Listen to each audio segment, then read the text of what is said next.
Salam alaikum and welcome to Football Focus UAE, and it's the return of the ADNOC Pro League. The big questions out there this season are: can Al Jazeera do back-to-back trophies? Is there life without Coronado at Sharjah?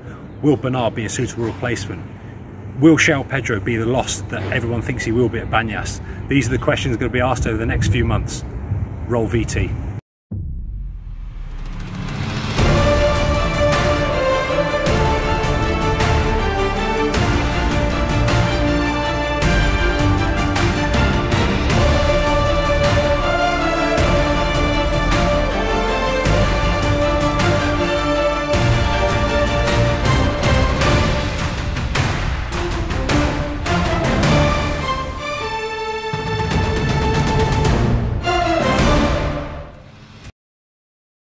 Okay, welcome everybody to our first episode. Welcome to Iain and special guest Amy we've got today. It's our first episode for the new season, 21-22 season, and it's an interesting season. We've got fans back. Amy's going to talk a little bit about that later on. So what we're going to do, we're just going to look at the games. We're going to look at 3 games in depth. Amy's going to look at Al Aruba versus Al Wahda, Amy. Yeah. Iain's going to have a look at Sharjah versus Kalba. Yeah. Iain's team, of course, and I'm going to look at the Emirates club. The Emirates club is our team, a newly promoted club, and he's got a newly promoted club. Let's see how they do today, and then we're just going to quickly go over the other games. But first of all, let me introduce Amy. Amy's joined the team. She's going to be a commentator like Iain and myself soon, inshallah, in the future. Inshallah. So tell us a little bit about yourself, Amy. How long you've been here? Why have you come to the UAE? And about football here, if you don't mind. Yeah, sure. So firstly, I'd just like to thank you both for obviously welcoming me on the show. I've been a fan of Football Focus since you guys started last season. To be honest, my go-to programme back in the UK was always Match of the Day.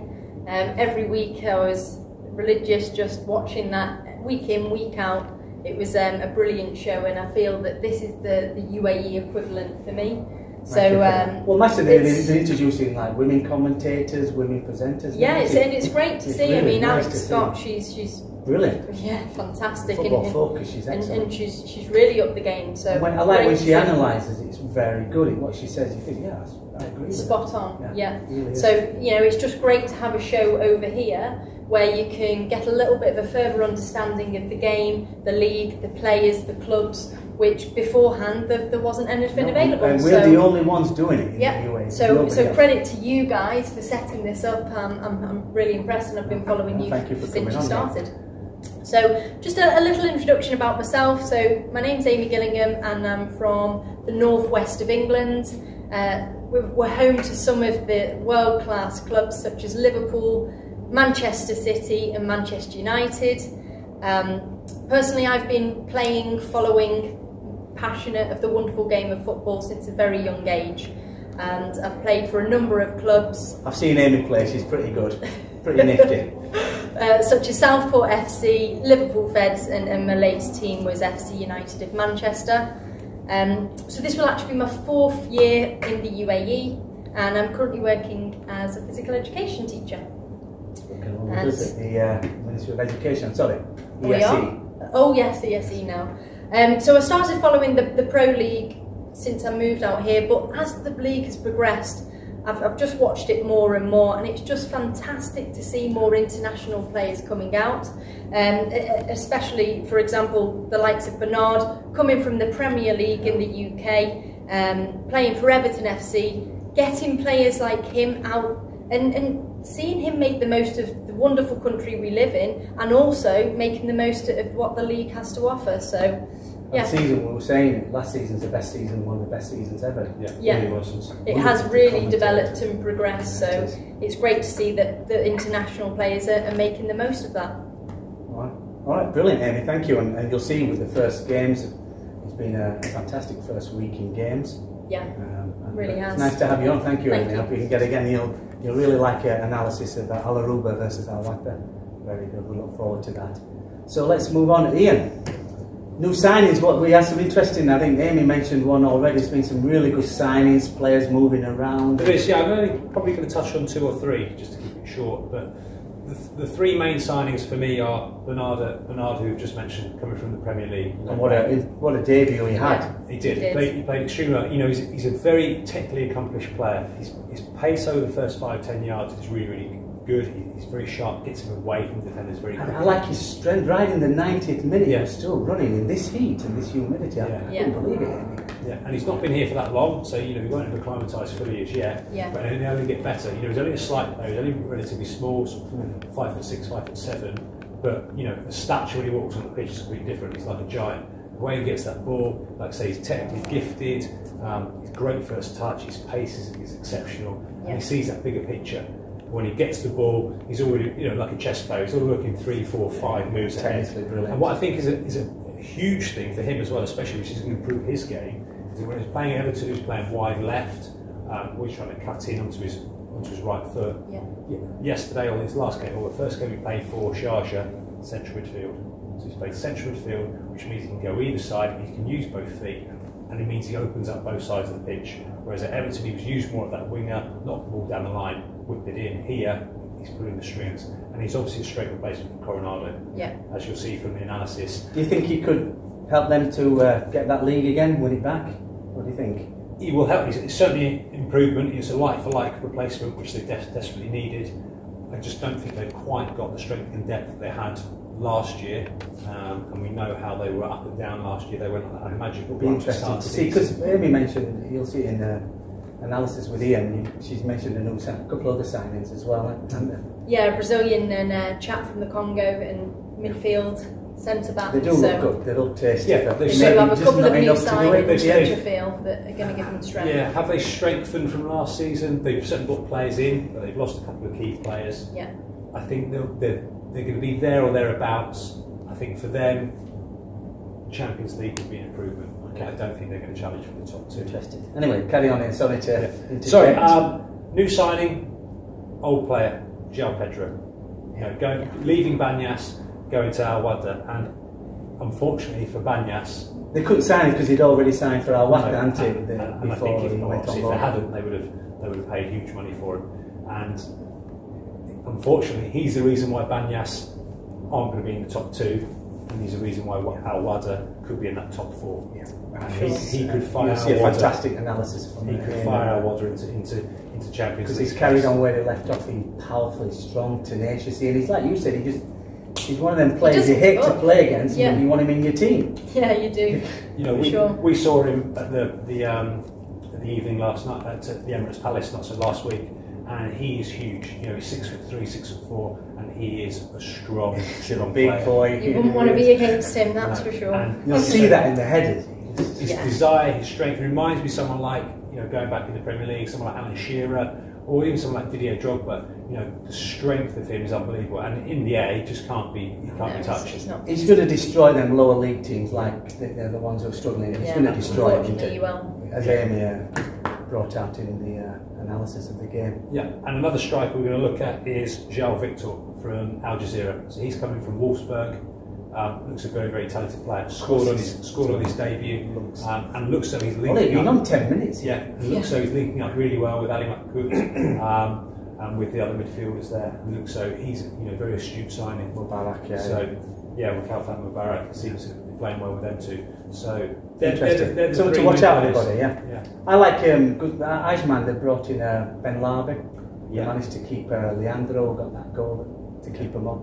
So they look a good side. Ben Larby we know from his days last season. In Fajira was excellent. And he was a really good player. So that's a good sign for them as well. Interesting to see. Okay, well let's move on to our analysis of the games.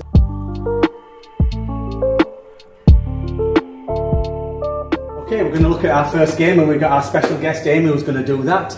And we've got a newly promoted side, Amy, Al Aruba. We have. First time in the Pro League ever, but I think it was a baptism of fire. It was a big shock. What happened, Amy? Was it just bad defending or just I know. I mean, first of all, Al Aruba, congratulations to them for winning and being the champions last season in the first division.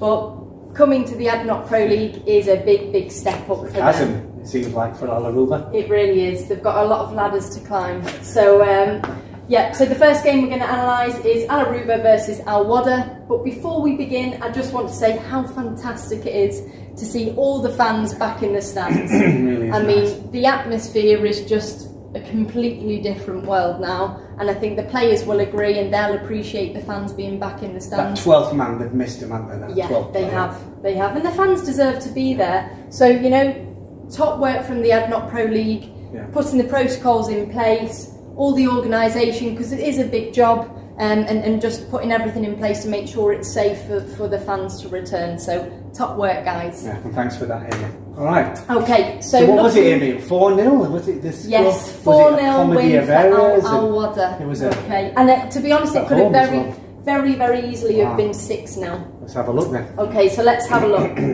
So Al Aruba playing in the first division last season.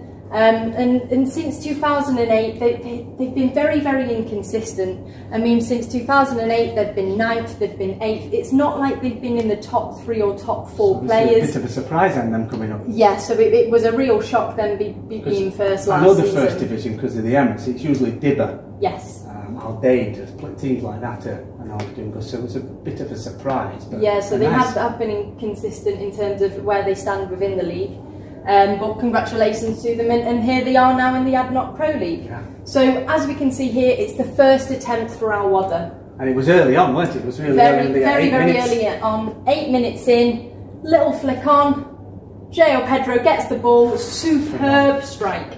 If you see his strength and power, he brings that ball down. A great strike, and it was a fantastic goal. But unfortunately, as we can see here, he was about half a yard offside. But that should have been a wake-up call for it. Should.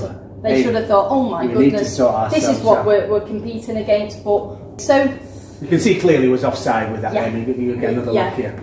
You definitely could. So unfortunate for João Pedro. He showed his strength. He showed his determination. It's his debut match with Al Wada. Had a fantastic season last year. How many goals was it? 18? So we had 18 in 24 games. Second to Ali Mabcook. Yeah. You got the golden boot in the So it's a fantastic signing for Al Wada. Okay, so moving on to the first goal for Al Wada then. Amy, what happened here? I mean, what the hell? 1, 2, 3, 4, 5, 6, 7 players in the box. 7 players from Al Aruba in the 18-yard box. And a free header. To be honest, look, 1, 2, 3. They're watching. They might as well be the fans. They're just watching the goal.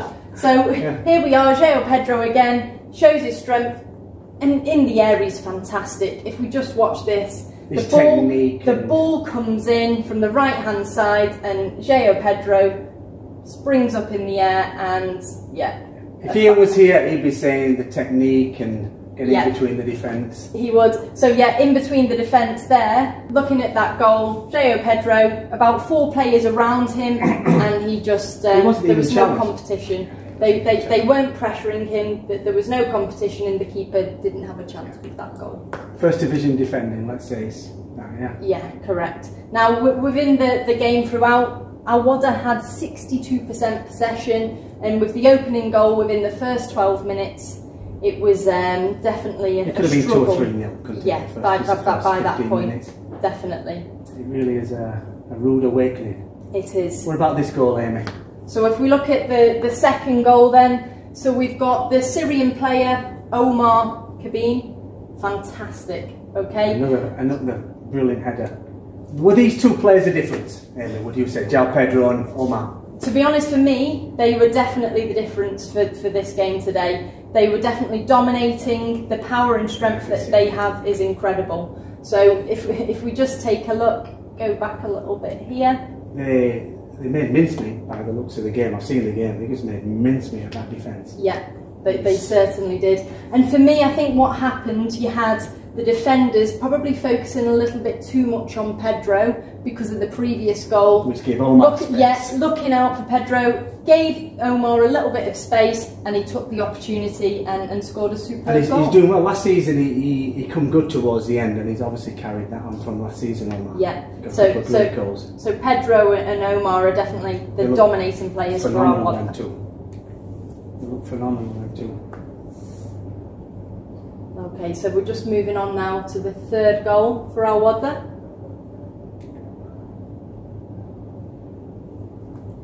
Okay, so ball comes in. There's a miscommunication here, so we'll pause it on the next set of highlights. I don't even know what the goalkeeper was doing. What was he doing? I don't know. I really don't know. But there was a huge miscommunication from the goalkeeper and the centre back. You can see there the manager's not happy. He's thinking, what on earth has gone on? If we pause there. 3 of them round, the goalkeeper and 2 defenders. If we just take it back a little bit, you can just see that the keeper's going for it, the defender's going for it, and there's just a miscommunication, and Pedro takes that. He wanted it more by the looks of what he did. That's my ball, I don't care who's coming from him, but it is a big strong boy. Exactly, and his power and determination just proved that with that goal. And was it Omar Karim who crossed it over? I don't know. It was number 70, Maybe it's Karim. Oh my God, so what a great solid combination. header again. Like I said, this game's a shower of headers along with a penalty. So Al Wada going into the second half 3-0 up. Al Aruba have a huge job to do, and unfortunately they just didn't deliver this game. As we can see here, playing around them, there's lots of pocket of space, and you can see again 1, 2, 3 walking towards the goal. They should be sprinting and getting man to man or post to post. They should be marking up there, but they're just walking up and again watching. And with the strength of these 2 key players, you're not going to get past that. So what happened there? The key thing here, if we just take it back, the referee blew it was an evident handball. So normally they let play carry on. The problem was with this, obviously, it was a goal straight after the handball. So why the referee didn't play the advantage, you can see I'm there, not so he sure. blew straight away. Okay, so here you can see lots of pockets of space. But they've got plenty in defence. Yeah, they've brought lots of players back, Look at this, but they're just walking. And tell me what happened and here. And sloppy defence. So if we just pause it there. The referee blew literally a second. If he'd let play on. Exactly. So there was a clear handball. There was. That's without a doubt. But it was a goal at the end of the day, and Omar. The referee should have played the advantage, and I'm not sure why he didn't. Anyway, if we just take a little look at the defence, they're chasing after the ball. They're not behind it. They're not defending. They're reacting instead of being proactive. So then, if you're reacting a lot of the time, it ends up being sloppy play, which resulted in the handball, which resulted in the penalty. And we can just take a look at that here. The penalty wasn't the best. Not something you write home about. No, so a goal is a goal, however, it wasn't the best penalty I have seen. So if we see here, sloppy play, they're just trying to get a footing, ended up hitting it with their hand. And then here we are, Omar Kabir takes the penalty. And like I said, it wasn't the best penalty, but a goal is a goal.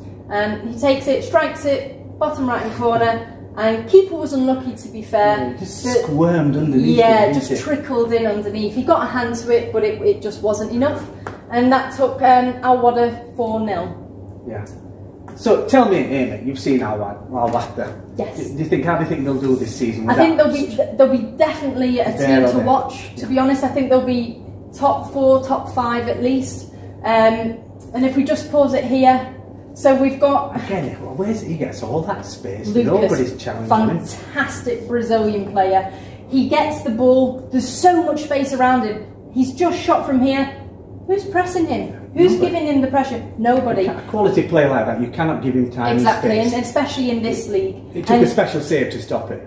So he actually hit the woodwork, which was pretty unlucky. I think if he hit the target, the keeper would have had. Yeah, the keeper got a hand to it. I saw the keeper. A little tip and hit the woodwork, and I think if it was direct on goal, it would have been a superb strike. Again, it's something they need to work. Maybe their mentality, Al Aruba, and their defensive shape. For sure. Being proactive instead of reactive. What do you think, Al Aruba? Al Aruba.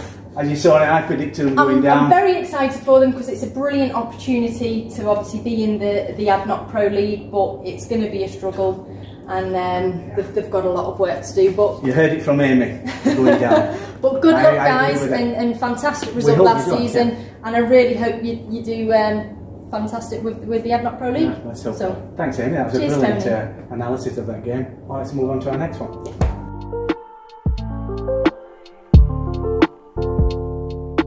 Okay, as you know, we're filming here at the Emirates Club, so we're going to look at the next game, which is another newly promoted side. These actually finished second in the first division. So Iain and I are going to have a look at it, and we are here, as I already mentioned, the Emirates Club, and the Emirates Club we could say is our club because they allow us to come here through COVID-19. They really looked after us. Adele and the staff have been excellent.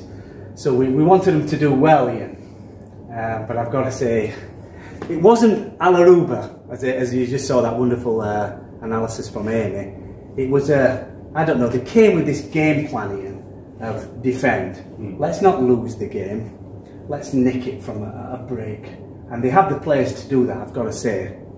But it was a disappointing game in the sense of possession. I think you'll see Shabab Al Ahly are one of the favourites to win the league. They're my favourites, as you saw at the beginning of the show, to win.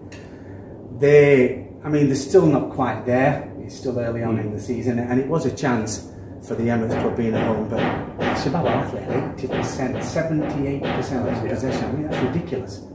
And they had 13 shots on goal, and you'll see in the game, Eduardo didn't have his shooting boots on. They just couldn't score, and the goalkeeper, when they did have that chance, as you'll see in the game, the goalkeeper pulled out a wonderful couple of saves. Iain, being a goalkeeper, will appreciate that. I think, like you said there, if your game plan is to try and not to lose, soak up all the pressure and try and get them on the break, it's very, very tough. I think you're always on the back foot. You've got to take the game to the opposition, no matter who they are. It's exhausting, and don't forget, the league is starting a little bit early. The weather's a little bit hotter than normal, so it saps you if you're just constantly defending and passing the ball, which Shabab Al Ahly did, but they could have nicked it at the end. We'll have a look at it. So I think just on that as well, big issue with the Emirates Club, poor pre-season. Managers only just come in. Very good, They brought a few more players in. They haven't had the opportunity to gel. They haven't had the opportunity to work as a unit, and that kind of showed really. So I think really it's first game. It's a combination. Let's just try and get a point, and then we'll have a bit of time over the next couple of weeks, and hopefully try and do a little bit better. All right. Well, so let's have a look at the game then. Shall we start off with the Emirates Club? The first chance, you don't see it, the first chance fell to the Emirates Club. It was a new signing, Alison Motto, and he had an early chance to score. It was half a chance, but he missed it, and that was the first few minutes. I thought, well, this is a good start. But I think it takes, we have Mohamed Juma, one of the player of the season, weren't he the young player of the season, or one of the young nominees. He was nominees, wasn't he? And this is, now here we see a penalty. Now, as we saw in the first game with Amy, nothing was done, and I don't understand. So they let the play go on, and Adam Anafati, one of their new signings, picks up the ball here. I think he's Moroccan. He did a couple of fantastic runs. Watch this. He just takes. There's 2 players gone. There's another 2 players gone. Makes a fantastic run, and then you've got Majid on the wing. Now, he's still got a lot of work to do. But check this out here. What a fantastic goal! Curls it into the bottom left corner. I'm thinking, wow, the Emirates Club, alhamdulillah, really, we're off. What a fantastic breakaway goal, which they planned. But then they went back to this. It's a penalty. Mohamed Juma, it's a definite penalty, but why did they let it go on so long? I think the reason why, well, the referee's not giving it, the referee's not seen it, he thinks it's a fair challenge, so the play has just carried on. So the VAR's coming on this. So the VAR's come in, but he's got to wait until the break of play. Unfortunately, the break of play is a goal. A fantastic goal as well. Yeah, goal of the month. He gets the call, goes and checks it. It's not, and it's a penalty. I said I actually commentated this game. It must have been heart-wrenching after scoring what could have been the goal of the month. Yeah, brilliant run. And then, but let's see what happened with the penalty. You can see, without a shadow of doubt, it's a penalty. I mean, he took the referee 10-15 seconds. And I think the referee's got to do better there. That is a penalty. And VAR have got to improve on that, because you can see how the players felt about it. But Eduardo is normally Mr. Consistent. He's been one of their regulars now for 3 seasons. Missed a penalty, and it was a bad miss. A bad miss. Then they had a couple of more chances. This is where you'll appreciate it, and a couple of great saves from the goalkeeper. A bit like Schmeichel, he spread himself wide. You saw that. He's done really well there, hasn't he? Yeah. He's so quick to come out off the line, to saw the danger, angle, smother it, and then again get back up. And as we see, back up, and he's in position, ready to go again. And there he is. There he is for the head again, Eduardo. He couldn't buy a goal. Then we see this is the goal. I mean, tell me what you think to this, Iain. I said in my commentary, top corner, top class. Again, poor defending here, don't you think? Yeah. Half volley, but what a wonderful goal. I mean, pick that one out of the net. It It was on the half volley, and it needed, I said in my commentary, it needed something magical, it needed something special, because the defence, the way that Emirates club was set up, they were defending, and they're doing it well, the goalkeeper was doing it well, it needed a moment of magic. Yeah, and it was, you know, like you said, it was a superb strike, but of course it's a catalogue of errors. There's 4 or 5 opportunities they had to clear the ball there, just didn't. And yes, they're back in numbers trying to defend, but they're only back in numbers. The defending is poor. And that, you know, yes, there's a decent line there, but nobody's committed to the ball. Nobody wants the ball, and it's kind of responsibility goes to somebody else. Yeah, and it was a bit heart wrenching. You could see after all the hard work, it came towards the end of the game. But I mean, even the goalkeeper got a hand. It was in the top corner, and then I think the goalkeeper pulls out another. Well, Eduardo misses. I mean, you don't miss them yet. No. It's early on the season. We'll forgive him. But again, that's a prime example of what we've seen all last season is midfielders not tracking back. Midfielders not tracking back, they're just looking, watching the strike and hoping that it goes wide or he doesn't score, and then they get back in position and they get away with it, and it happens time and time again. And then another chance. I think the goalkeeper again pulls out a good save. If we just look here again, where's the midfield here? That's the problem. They had Eduardo kept coming in. He's not the striker. He's you know, he's got to challenge the ball. He's got to go to the ball, which then leaves him one-on-one, and there's nobody else. Yeah, it was Eduardo again, but the goalkeeper again that spread himself, and then he was up to pick the ball. And there's that midfield runner coming late. No one picks him up. It was a great ball through. I think that's why Eduardo had so many opportunities to score and just couldn't put it away. I think Shabab Al Ahly deserve to win. I do think they'll win the league. It's early on in the season here, but I think Emirates have got something there. It's going to take a few weeks to gel like over with Iain. Yeah. Today it's going to take them a few weeks, but they need to do it quickly. They do, and I think the quicker they get that first win, the quicker they can use it as a springboard and go forward. But if it takes 4, 5, 6 games, like we saw Hatta last season, too late already to play catch up. Yeah. I think, you know, you're going to have Emirates, you're going to have Al Aruba, Al Dafra will be down there, and possibly Corsican again. Yeah, hopefully not. But anyway, thanks Iain. Let's move on to our next game. Your game, Sharjah. Sharjah, your team as well. They are indeed.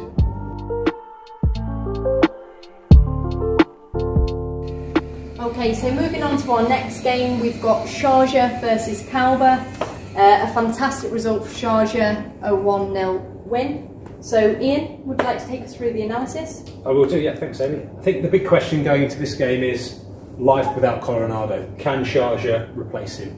And the answer is yes, they can. Bernardo looks as good, if not better, and that's a big claim. You know, Coronado's played, I think, 61 games for Sharjah, scoring 41 goals. You know, that's an unbelievable return. So Bernard's got, you know, big shoes to fill. Yeah. Looking at him in this first game, you know, he looks a very good player indeed. Definitely, and I think he's got first-class experience with the Premier League in England, coming from Everton FC.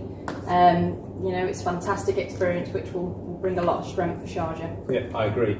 I think, you know, before the game went in, I think Sharjah fans may have been a little bit worried to let Coronado go. Yeah. If a team's offering 12, 13 million for him, you know, that is a lot of money, and you can't afford not to.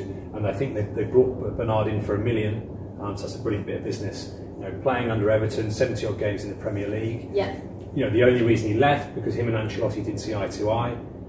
He nearly came to Al Nassr in January, but the deal broke down. Yeah. I think Sharjah obviously keeping tabs on that very closely, and they've done a great bit of business going into here. Yeah. Kalba have lost a few players. Big loss, in my opinion, David Mariani. We've had him on the show. Superb player, very similar to Bernard as well. That sort of player who can unlock defences. And I think ultimately that's not a great bit of business from Kalba. No, and he's not signed for anyone in the ADNOC Pro League this season. No, he's still looking for a club, and you know, I'm amazed. You know, the amount of assists he's produced, his work rate, his effort.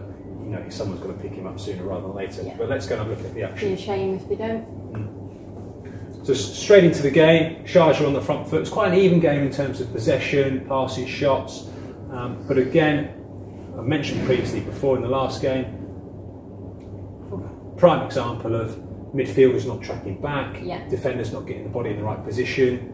A lot of the time they're very on the back foot. They're always running in the wrong position. Instead of being proactive, getting in the right position, opening their body out and clearing the ball, they're always chasing the tail. I was saying that before with Al-Aruba, it's very much in this league, you always see the defence seem to be chasing rather than defending and getting behind the ball. Yeah, if we look at how they're set up here, reasonable line, but as you can see from the defence from the right back right across the left back's in a decent position, quite nicely tucked in. They're dropping too deep. There's a big gap in between the two centre backs in here, and as you can see there's an angle, so it already creates confusion, because if he plays the ball offside, the line is nowhere near this player is. So again, you've got the defenders looking over the shoulder, you know what's going on. And then a team like Sharjah, they're going to take advantage with that. Yeah, you've got the forward here, no one's picking him up particularly. We're not sure which one was going to play. It looks like this defender's going to go towards the ball, which he doesn't need to. Six has got to be back around in here, so he can open his body out and see the play and decide what he's going to do. But at the moment, as we mentioned before, they're playing catch up all the time. Yeah. And these two, well, prime example, hands on his hips. Wanting a cup of tea. So as we play it out, still got his hands on his hips on the far side. Now we've got one-on-one situation here, potentially a two-on-one situation with the overlap here, and we've got another overlap where the chance came from the previous goal. Yeah. And the strike, well battled by the defence. They've done well. He's done well. A little bit sloppy, but he got it away, and that's the main thing. He did enough. So Calber on the attack this time. Again, I still think they're missing that creativity in central midfield from Mariani not being there. But a decent run, deflected cross, and again, defending is okay. They've done enough, just about. Yeah, good save. Keeper's done well. He's pushed it away. And again, Calber on the attack, like I said before, similar amount of chances, very even in terms of possession, amount of passes going forward. But this is the goal here, and it's absolute travesty. As you'll see, we're in the 91st minute. The referee is going to blow the whistle at any point. Yes, this defender makes a huge mistake. This defender is an issue. What on earth is he doing? I don't know. Why on earth is he playing this ball back into here at this point? And as you look, when he plays the ball in, his interest in the game is gone. He's finished. Yeah. This defender here, 91st minute, he's just got to put the ball into Rosette. He's got to put it down the channel and back and regroup. And he tries to play a cute ball across, as we see here. Bernard chases, channels him down. Just look at the distance Bernard travels with the ball. And he's off. Off the pitch. And a superb finish. And that's not come from nowhere, because Sharjah deserved the goal, but not like that. That's awful defending. Hopefully we should have a replay here. We can see once we boys have finished celebrating. Fantastic distance though, covered by. He's done well. He's pressed really well. Like we said before, pace is a key thing. Over that sort of first 10 yards, he is very quick, and he puts pressure on. But it was a terrible ball, a hospital pass straight down the middle, and then he's done really well. And I don't know whether we should probably see it in this one. Yeah, poor mistake from the defender there. As he drives through, there's no attempt, apart from this defender, to get back. If the keeper saves it and it comes back out, there was two Sharjah players going forward. The Calber guys. Where was the defence? Well, they weren't there. Non-existent. And as a manager, I'd be more disappointed with their attitude about getting back than actually giving the ball away. Yeah. But when you're in the 91st minute, 0-0, that ball just, I don't care who you are, the ball goes into the stands, and that's it. And you take 1-1. Yeah. That's cost them a massive 3 points. And it's disappointing. Sharjah, my team to win the league last year, they won't win it this year. Bernard is a good player, but Coronado, I think, was a huge difference. They've obviously lost Wellington, who scored a lot of goals.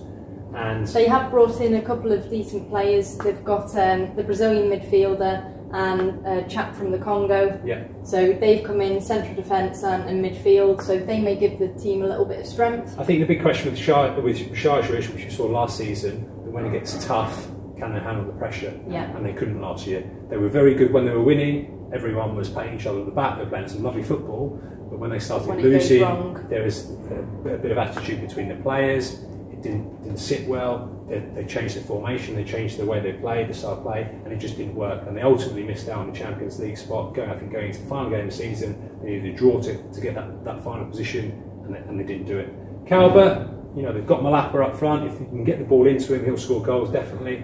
But I think Mariani is a big loss. I think Calber might struggle this season a little bit. Yeah. I think they're going to be down towards the bottom. Bottom on mid-table. And that's it. Cheers. That's a wrap, man. Versus Al Nassr. Versus Al Nassr. I mean, what happened there? I mean, you think Al Nassr, one of the favourites. New manager for Ajman, so. Yeah, they brought in Goran, the Egyptian left Iain, and they brought in Goran. We've interviewed Goran. He's a manager that's always done well, likes to play football, likes to keep the ball on the ground, and I think it was a steal for Ajman. And I mean, they made mincemeat, as you can see in the highlights. They made mincemeat of. Who did they play against? Al Nassr. I'm sorry, I had my third boost today. Maybe that's what it is. I'm blaming that. Al Nassr. But it is great to see Goran that he's stayed in the Adnot Pro League. You know, it's fantastic that he's secured a position there, and you know, I think Ajman it'll benefit them very much so this season. I don't think they're going to be fighting relegation after beating Al Nassr 3-0, and they did it comfortably. I think the turning point was they scored. And Al Nassr could have scored to make it 1-1, and they didn't, and Ajman went on to make it 2-0. I think the big key for Ajman, and we highlighted that last season, they were always going to score goals. You know, Tawali up front is a good player, but it was the defence was the big problem. They were leaking goals. Whatever they would score, the opposition would score more. And then going out against Al Nassr this last week, to score 3 goals was superb. If you look at the possession stats, it's all Al Nassr, but Ajman did the business in front of goal, and that's the difference. And they didn't let the goals in, and that's where Goran has obviously come in very, very quickly, tightened that defence up. He knows up front will take care of itself. Yeah, with Ben Larby, so he's focused in there at the back, the back 4, the back 5 with the goalkeeper. I love Ben Larby because he's great at running into the box, isn't he? He got 6 or 7 goals for Nigeria. He's great at running in and coming in. It's difficult to defend against that. We saw that with Al Aruba. They just couldn't handle it, could they? And I think he's done the same, and they look very, very good. A couple of the goals were, say, lucky. It was a superb chip, the first goal. The keeper was poor positioning, but it was great, great technical ability to put it in. And a couple of other goals were good, but it was a brilliant first goal. I mean, on his day, it was worth a lob. I mean, Ajman just look a completely different side to last season. They really do, and I think they'll do well this season. Not my tip to go down, by the way. No, I think in a cup they could do well in the cup. Yeah. Let's have a good cup run along with Calvert. Yeah. Let's see how they do. Okay, let's move on to our next game, Ian. You've got the next couple of games. We can look at Al Jazeera versus Al Dhafra. The favourites, along with Shabab Al Athli, to win the league. Absolutely. Well, why not? Al Jazeera. If we just go very, very quickly to their stats from last season, they're unbelievable. 17 games, 6 draws, 3 wins, 65 goals, 29 goals against, plus 36. That's the best in the league. Up top of everything. Fantastic. They brought in João Victor, who was just mentioned previously before. They've got a great bench as well. They've got that strength in. Yeah, they've got the depth, haven't they? And that's the difference as well. I'm seeing them losing games in the past, Amy, and they brought on these players and they made the difference and won the game. Yeah. They had 5 players in the team of the year in last season. 5. And that was Ali Makhout, 25 goals, best Emirati player, golden boot. Kazanovic, defender, brilliant free kicks, scored 6 goals last season, more than any other defender. Ali Kasif, goalkeeper, UAE number 1. Fantastic. If you do manage to get through the defence, you're up against him. He was the Golden Glove winner, and you've got Abdul Rahman and the South African Sierra. So 5 players in the team of the year. Brilliant. And that's the difference. And we've got all that bench. We had to talk about the Nigerian, and then you've got the young Brazilian Bruno. I think he was sent off actually this game. He was, He was a bit unlucky. He was a bit late, wasn't he? He's young. He's only 20. He's keen and he just wants the ball. But tasty. As you can imagine, Al Jazeera dominated from start to finish. I'm surprised we didn't score a few more goals. Al Dhafra, they're going to struggle this season. They were very, very lucky last season. They almost got pulled into that relegation zone. And then they sold the 2 defenders, 2 central defenders. They've gone to Korfakan, haven't they? Korfakan, Masoud Suleiman. We interviewed him. I think they're going to find it very, very difficult this season. I think they'll be lucky and stay up again because of Al Aruba and the Emirates club. Well, that was similar to last season, was it? The only reason they stayed up because there was worse teams in the league. And I think they could probably get away with that again. But it's not a way to play though. No. And they had João Pedro. They loaned him out to Bangers. What's going on here? So would have been a key player. So unfortunately, Al Dhafra are going to struggle, and Al Jazeera are going to win the league. I think Shabab Al-Ahli will do it because they're unbeaten from November. I disagree with Iain there, but it'll be interesting to see how this season pans out. For sure. Okay, Iain, what's the other game? We've got Corfacan, Iain. Corfacan have had a fantastic pre-season. Brought in that defence they needed to strengthen up. We've got all them Brazilians who can play, and on the day they beat Al Jazeera 3-0 at home last season. Yeah. So they're up against Alain, but Alain brought in that new manager. They bought Sergei Rebrov in from, if you remember him playing in the Premier League for Tottenham. In terms of management experience, not hugely experienced. 3 seasons in Hungary, but he's won the league 3 times. But you know, playing experience is A1. Very, very good, and I think that's key for one of their main men, Kojo Laba. Laba last year, he was a bit in and out of the team. He had a few injuries. He struggled, and I think Rebrov coming in, obviously being a centre forward, I think that's just going to lift Laba's game to the next level. There's a chance of him winning the Golden Boot this season with Alain and Rebrov. I think so. He'll definitely be up there, that's for sure. And scoring 2 goals, you know, it was 3-1 to Alain, quite a comfortable victory in the end. You know, Ishmael scored a superb goal for Corfacan, but it was just basically a case of which team finished better in front of goal. Alain did it, of course, with Laba. And I think, like we said last year, it was all about rebuilding last year for Alain. Had a lot of youngsters coming in. It was more of a transition season. And they did reasonably well. I think this season, again. But that's unacceptable for Alain, the most successful team in the UAE. They need to be challenging for it. But I like, you know, they're looking into they're investing in youth, which a lot of teams don't do. They're prepared to, you know, have a season where they only finish at the mid-table. Hopefully, we'll push them up for this season. And with, like I say, with Rebrov there, with Laba on form, playing hopefully the whole season, staying injury-free. Yeah, they just seem a little bit more settled this season, a bit more comfortable behind the ball. What do you think, Amy? Do you think they'll do the business, Alain? I don't think they'll win the league, but I think they'll be up there, maybe top 4, top 5. I think for them, realistically, this season, Champions League spot would be brilliant, and the cup final. Yeah, very good. That would be good for them. Okay. All right, thank you. Well, let's move on to the next game. Again, we see the highlights before we start. The last one, Banyas finishing second. Now, Wassel, I mean, we talked about how Wassel last season, 4 managers did they go through in one season, but they kept the manager. They started well. Yeah, Banyas. Was it a lucky goal, Iain? Again, Sharjah got a goal at the end. 93rd minute, wasn't it? Banyas were poor in front of goal, and we didn't say that at all last season. The main reason was because they had João Pedro, and he got them out of a lot of trouble. I can't see where the goals are coming from. I was talking to a friend in Banyas. He said, "Do you know a goal scorer we can buy? They need a goal scorer. They do. They need a João Pedro." You know, they haven't lost just a reason player. They've lost a guy who scored 17 goals last season, and he's already scored two in his first game. It's hard to say he can't be replaced because every player is replaceable, but they're running out of time. And like I said before, he got them out of a lot of trouble last season. 1-0 wins, he was the one who scored it. He did. And quite often he made those goals out of nothing. I remember one of the goals last season where he chased that ball into the byline, the corner, he went round a player, I think passed it back in the midfield, got into the box and then put the ball in the back of the net. And he's created that from absolutely nothing. And they've obviously lost that. Al Wassel looked good, they looked organised, they looked determined. They've got 2 very, very good players. Ali Salah, who's now captain of Al Wassel, so at such a young age. So We met him. Interesting, really. So what a gentleman. Great for him, you know, at such a young age. Was he 2021? Voted young player of the year. Great opportunity. And of course, Fabio Lima, who we know is world class, Emirati, you know, plays the UAE national team, brilliant goal scorer. They've got some good players in there. João Figueiredo, he's a good player. They've got some good defenders in there. What do you think, Al Wassel, mate?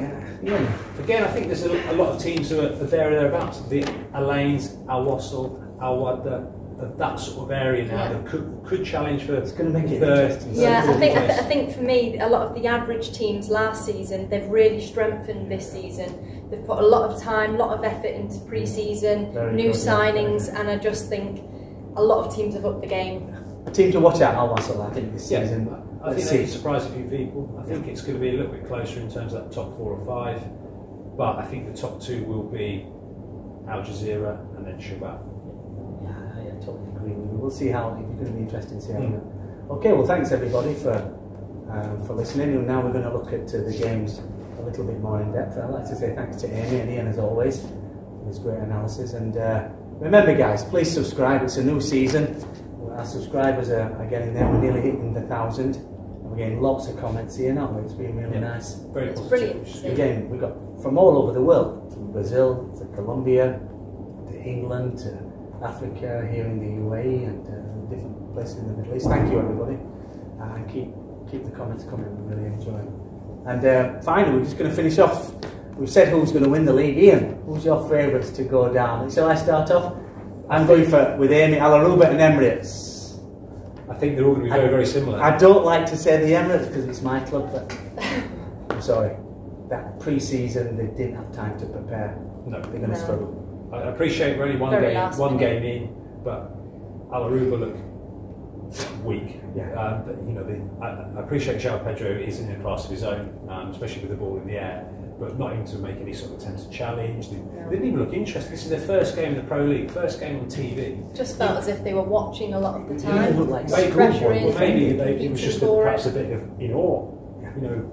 You know, they just didn't realise what was going on. It was almost like a bit like a training game. It's a bit like when you get the first team to play against the under 21s or something like that. But there just wasn't that fight, that intensity. And with one game in, it's a bit harsh to say they're going to go down, but they need to improve quickly. They do. Because Ajman is solidified, the Kofa can have. I mean, it might be Al Dafra in the Emirates, but I'm going to pick the Emirates because of the pre-season. What about you, Amy? I'm going to go, unfortunately, for Alaruba. Again, it's just adding on to what Iain's just said. New team to the ADNOC Pro League. Coming from Division 1, it's just a huge step up for them. I know I briefly mentioned it within my analysis earlier on, but they've just been very inconsistent within the first division as well. They've not really stayed or been consistent within the top 3 or top 4. They've ranged from 1 to 2 to 3 to 9th, and it's been very inconsistent since 2008 for them. Again, as I said earlier, with a lot of the teams who were very average last season, they've really strengthened. Put a lot of work pre-season. Great new signings within many teams. I think they're just really going to struggle. But it's only the start of the season, and football is a funny old game. It's full of surprises, so let's see what happens. Yes, it's going to be interesting. So Alaruba, and who else? I've gone the Emirates. Yeah, I'm sorry, I'm going to put you on the spot here. No, it's fine. I do think, again, linking to pre-season, the effort and the passion wasn't there for me with the Emirates. In comparison to a lot of the average teams from last season, they've really strengthened. Looking at Sharjah, bringing in Bernard, looking at Al Wadda, bringing in obviously João Pedro, the Syrian Omar Kabin, fantastic. It's a phenomenal pairing, that. Yeah. And the Emirates, we know they had a manager for 2 years, did well, and then because of the I think internal issues, he left and went to Saudi. I believe a combination of that and the poor pre-season will be the problem. They had Jocko here for 2 seasons. They finished. Well, they would have won the league if COVID hadn't hit. So that unfortunately stopped them winning the league. Second season they finished, or last season, which was his second season, they finished second. It looked as though he got them playing as a real team, real unit. And then he has the experience as well. And when we spoke to him, we interviewed him, of course, didn't we? When we spoke to him, you can watch that, by the way. He was looking forward to the challenge of the new season and bringing this team forward. And I think, to be honest, they were reasonably well equipped. They didn't have any particular big names, but they were playing similar to like Calvert, a real team, a real family. The enthusiasm as well, and the want for it. And it's only a small club here. I think that would benefit him going forward. But then, for whatever reason, unfortunately, he's not here anymore. No. The new manager's come in extremely late. They've had, to be honest, no pre-season. Yeah. That showed on Friday, whenever the game was. And like we said to the other teams, yes, it's one game in, but they've got to improve very, very quickly, because you can soon get caught away or drop away from the other teams. For sure. Just looks like they've got a lot of teething problems, and unfortunately, with how late the new manager did come in, it's going to take a lot of time to roll out those issues. So it's going to be an interesting season. Anyway, it's been wonderful to have you here. Thanks for your analysis and your input, Iain, as always. Thank you very much. And enjoy the show, guys. Okay. Just one thing before we do go. Obviously, remember, fans are allowed back in the stadiums. Yeah. So let's see you there. It's all well and good watching the show, which is absolutely brilliant, but we want to see that you're going to the games, taking pictures. You can link them to our Instagram page, and just make sure you're getting involved. Yeah, and I forgot to mention, Iain and I were at the Emirates Palace for the nice ceremony, so we've got a couple of little interviews you'll see coming up later. Fabio Lima, he's going to give his predictions, and we got Who else did we do? Ismail Mata. Yeah. That was an interesting interview. Yeah. And we met Marcel Kaiser, didn't we? And Ali Mavkut. So we'll see them in our Instagram page as well. So have a little watch. It's interesting who they predict is going to win the league. All right. Thank you, everybody. Thank you very much.